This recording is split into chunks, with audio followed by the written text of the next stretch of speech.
Hello दोस्तों, let's क्रैकेट में आप लोगों का स्वागत है। और आपको पता है हम एसएससी एग्ज़ाम्स के लिए जो क्वेश्चन सीरीज़ है हम लोगों की 25 क्वेश्चंस हम हर सेट में कर रहे हैं और उसी सीरीज़ में सेट नंबर 3 आप लोगों के सामने पेश है। टोटल 25 क्वेश्चन होंगे। देखिए आप के कितने क्वेश्चन सही होते हैं और जो क्वेश्चन सही ना हो उनसे सीखिए कि इन क्वेश्चन से क्या आप सीख सकते हैं, उनको नोट कीजिए। और इस वीडियो की जो पीडीएफ है वो भी आपको नीचे मिल जाएगी। एसएससी, सीएचएसएल और आईबी की सभी परीक्षाओं के लिए ये क्वेश्चन काफ़ी ज़्यादा इंपॉर्टेंट हैं। तो आइए वीडियो का डिस्कशन स्टार्ट करते हैं और क्वेश्चन सोल्व करने की कोशिश करते हैं।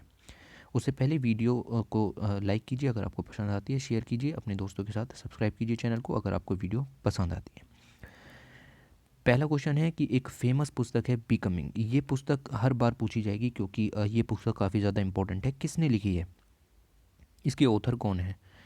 देखिए इसके ऑथर हैं मिशेल ओबामा। ठीक है, तो नाम याद रखिएगा। बराक ओबामा की जो वाइफ हैं उनका नाम है मिशेल ओबामा और उन्होंने ये पुस्तक लिखी है बिकमिंग। दूसरा क्वेश्चन है, जब हम एप्पल को काटते हैं तो कुछ समय बाद वो जो है आपने देखा होगा डिस्कलर्ड हो जाता है, मतलब ब्लैक रंग का हो जाता है और सड़ना शुरू हो जाता है। तो वो किसकी प्रेजेंस के कारण होता है, किस एंजाइम की प्रेजेंस के कारण वो सब काम यहाँ पर होता है? बताइए। देखिए ये होता है पॉलीफिनोल ऑक्सीडेज के कारण। याद रखिएगा, किसी भी एग्जाम में दोबारा से रिपीट हो सकता है। पॉलीफिनोल ऑक्सीडाइज के कारण जो एप्पल है काटने के बाद सड़ जाता है, रस्ट हो जाता है, काले रंग का हो जाता है। अगला क्वेश्चन है वेदा। वेदा एक बहुत ही फेमस कम्युनिटी है, कौन सी कंट्री से बिलोंग करती है ये community? Veda is a famous community from, बताइए बताइए बताइए। ये श्रीलंका, श्रीलंका की फेमस कम्युनिटी है वेदा। तो आपको जो नाइबर कंट्रीज़ हैं उनकी कम्युनिटीज़ भी याद होनी चाहिए थोड़ी थोड़ी। ठीक है, तो श्रीलंका यहाँ पर उसकी कम्युनिटी है वेदा। अगर हम बात करें तो निम्नलिखित में से किसने नटाल इंडियन कांग्रेस की स्थापना की थी? देखिए नए नए क्वेश्चंस पूछे जा रहे हैं। ठीक है, तो इसी तरीके से मैं आपसे ये क्वेश्चन पूछ रहा हूँ, नटाल इंडियन कांग्रेस की स्थापना किसने की थी? नटाल इंडियन कांग्रेस की स्थापना की थी महात्मा गांधी ने। आप में से कई लोगों ने सुना भी नहीं होगा बट अब सुन लिया। तो महात्मा गांधी जी ने इसकी खोज की थी। आपको बताना है कि ह्यूमन बॉडी के द्वारा लार्ज अमाउंट में किस मैक्रो मिनरल की नीडेड ज़रूरी होती है। मतलब ह्यूमन बॉडी में आपको पता है कि जो मिनरल्स होते हैं उनकी ज़रूरत होती है। तो जैसे फास्फोरस, आयरन, आयोडीन, जिंक, इसमें से सबसे ज़्यादा किसकी ज़रूरत होती है ये आपको बताना है। देखिए सबसे ज़्यादा ज़रूरत होती है फास्फोरस की। ठीक है, याद रखिएगा फास्फोरस की सबसे ज़्यादा ज़रूरत होती है। आगे देखें तो आपको बताना है कि निम्नलिखित में से कौन सा ग्रंथ है, रामायण, महाभारत, ऋग्वेद, अर्थशास्त्र, जिसका ट्रांसलेशन पर्शियन भाषा में किया गया था और उसको नाम दिया गया Razmnama? Very very important question. Razmnama नाम दिया गया कौन से ग्रंथ का ट्रांसलेशन किया गया था? ये किया गया था महाभारत का ट्रांसलेशन और इसको रज्मनामा के नाम से जाना जाता है पर्शियन भाषा में। आपको बताना है GHO, गो, जो कि मेन के लिए एक वियर है, और केरा और कीरा जो कि वुमेन्स के लिए एक वियर है। ट्रेडिशनल अटायर वॉर्न्स हैं, मतलब ये ट्रेडिशनल कपड़े हैं जो कि एक मैन और वुमेन के द्वारा पहने जाते हैं। किस कंट्री की बात यहाँ पर कर रहे हैं, कई बार पूछा जा चुका है। भूटान के अंदर जो मैन लोग कपड़े पहनते हैं उनको गो कहते हैं और जो वुमेन कपड़े पहनती हैं उनको कीरा या कीरा कहते हैं। ठीक है, तो याद रखिएगा। अगले क्वेश्चन की तरफ चलते हैं।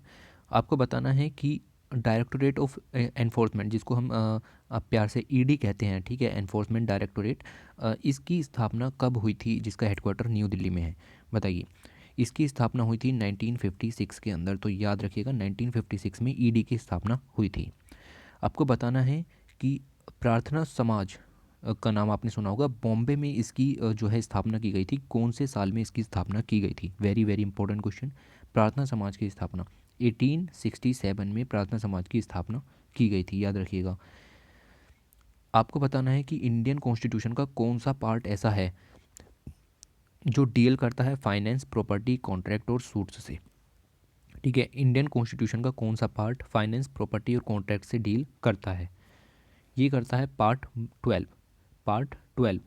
ठीक है, तो रोमन अंकों में XII। ठीक है, तो याद रखिएगा पार्ट 12 डील करता है फाइनेंस, प्रॉपर्टी एंड कॉन्ट्रैक्ट से। आपको बताना है कि एक टेराकोटा आर्मी ऑफ चाइना, ये फेमस, जैसे कि इंडिया में भी हम कई तरह की जो हड़प्पा सभ्यता के एविडेंस मिलते हैं, ऐसे ही चाइना की टेरिकोटा आर्मी के एविडेंस मिले हैं। ये आपको बताना है कि किस एम्परर की टोम्ब के नज़दीक इन लोग जो आर्मी है उसको पाया गया। ठीक है, ये फेमस क्वेश्चन है और कई बार पूछा जा चुका है। इससे अलावा क्वेश्चंस चाइना सभ्यता से नहीं पूछे जाते। देखिए किंग शी हुआंग, ये फेमस राजा थे, फेमस एम्परर थे। इनके जो टोम्ब है उनके आसपास, आसपास यहाँ पर टेराकोटा आर्मी मिली है चाइना की। आपको बताना है कि संधु बेत आइसलैंड, जो कि अभी न्यूज़ में भी रहा था, इसी वजह से पूछा गया फेब्रवरी में। तो आपको बताना है कि फेब्रवरी 2020 में, ठीक है, याद रखिएगा। और आपको बताना है कि ये कौन से राज्य से बिलोंग करता है।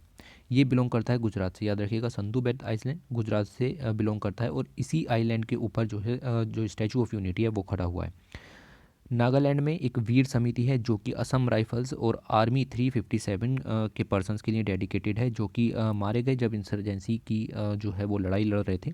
ये मेमोरियल कहाँ पर है, असम के कौन से जो है डिस्ट्रिक्ट, मतलब नागालैंड में है ना, तो नागालैंड के कौन सी जगह पर ये यहाँ पर बनाया गया है आपको बताना है। ये बनाया गया मोकोकचुंग में, ठीक है। तो मोकोकचुंग में ये जो आपका वीर स्मृति मेमोरियल है ये यहाँ पर बनाया गया है।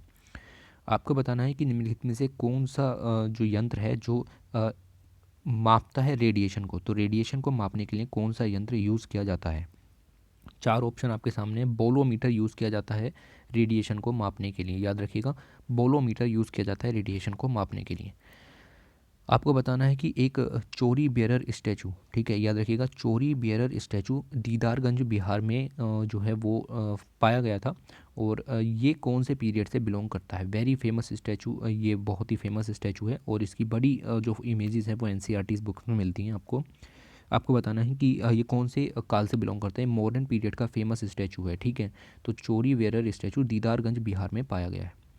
आपको बताना है कि यूनियन गवर्नमेंट ने एक इनिशिएटिव शुरू किया था जो कि सोलर पावर जनरेशन कैपेसिटी को यहाँ पर फार्मर्स को एनकरेज करेगा कि वो सोलर पावर को यूज़ करें, ठीक है। तो ये कौन सी स्कीम के अंदर इस बात को कहा गया है कि वो सोलर पावर को यूज़ करेंगे। पीएम केयर नहीं हो सकता, उड़ान नहीं हो सकता, पीएम सम्मान नहीं हो सकता, बची पीएम कुसुम स्कीम, ठीक है। तो ये बहुत ही इजी क्वेश्चन था, आपको पता होना चाहिए था। आपको बताना है कि which of the following is the hottest planet. हमारे सोलर सिस्टम का सबसे गर्म प्लेनेट कौन सा है। बहुत ही easy question. Venus, Venus is the hottest planet of our solar system, याद रखिएगा। ओके, आपको बताना है कि देखिए एक बुक आई थी the diary of Manu Gandhi, ठीक है। 1943-44 में ये बुक आई थी, बहुत ही फेमस बुक थी। इसके जो एडिटर और ट्रांसलेटर कौन है, जिन्होंने इसको एडिट किया और इसको ट्रांसलेट भी किया, कौन है इसके एडिटर और ट्रांसलेटर। ये हैं त्रिदीप श्रुद, याद रखिएगा। ये हैं त्रिदीप श्रुद। ये क्वेश्चन डायरेक्टली दोबारा पूछा जाएगा, कुछ नए एंगल से नहीं पूछा जाएगा, ठीक है। आपको बताना है कि उमियम लेक, याद रखिएगा, Umiam lake also known as the Barapani lake, ये कौन से राज्य में लोकेटेड है। तो बारापानी लेक कहाँ पर है, अगर आपको बारापानी लेक के बारे में पता हो तो बारापानी लेक पड़ती है मेघालय के अंदर, ठीक है। इसका दूसरा नाम याद रखिएगा उमियम लेक। तो ये क्वेश्चन काफ़ी इंपॉर्टेंट हो जाता है। और राइट, क्वेश्चन बड़ा है। आपको बताना है कि जब जॉइंट सीटिंग होती है दोनों हाउसेस की, जब पार्लियामेंट के दोनों हाउसेस की जॉइंट सीटिंग होती है तो उसका फर्स्ट सेशन को कौन जो है यहाँ पर शुरू करता है हर साल। ये कौन उसको संबोधित करता है। तो अब ये क्वेश्चन काफ़ी इजी हो गया।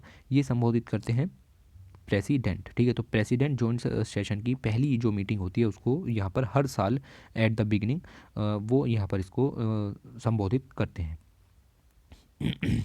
आपको बताना है कि अजिकल सी पोर्ट निम्नलिखित में से कौन से राज्य में है, ठीक है। तो अजिकल सी पोर्ट कौन से राज्य में बताइए। ठीक है, ये है केरल के अंदर, ठीक है। केरल के अंदर है अजिकल सी पोर्ट।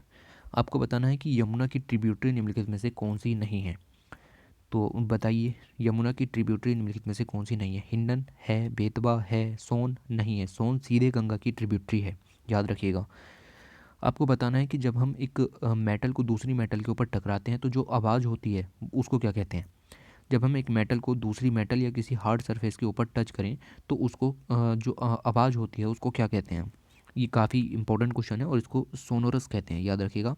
इस आवाज़ को सोनोरस कहते हैं। आपको बताना है कि मिसमी हिल्स ये किस राज्य में पाई जाती हैं। ठीक है, तो मिसमी हिल्स किस राज्य में पाई जाती हैं। Very important question. ये अरुणाचल प्रदेश में पाई जाती हैं। अबोर, मिशमी, ये सब जो हिल्स हैं ये पाई जाती हैं अरुणाचल प्रदेश के अंदर। आपको बताना है कि एक फेमस टेनिस स्टार है क्रिस्टीना मिलेडोविक, ठीक है। तो आपको बताना है कि ये किस कंट्री से बिलोंग करती हैं। क्रिस्टीना मेलेडोविक किस कंट्री से बिलोंग करती हैं? ये करती हैं फ्रांस से बिलोंग, ठीक है। तो याद रखिएगा क्रिस्टीना मिलेडोविक ये फेमस टेनिस स्टार हैं और ये फ्रांस से बिलोंग करती हैं। तो वेरी वेरी इंपॉर्टेंट आपके लिए क्वेश्चन हो जाता है। टोटल 25 क्वेश्चन हम लोगों ने यहाँ पर कवर किए। बताइए कितना स्कोर रहा आपका, 18 सही हुए या नहीं हुए, 16 सही हुए या नहीं हुए, ठीक है, कमेंट करके बताइए। और वीडियो पसंद आई हो तो शेयर कीजिए अपने दोस्तों के साथ। ऑलराइट, तो इस तरह की जो ये MCQs हैं ये यहाँ पर आते रहेंगे और ये पार्ट 3 आपके लिए कंक्लूड हो चुका है। Thanks for watching, take care.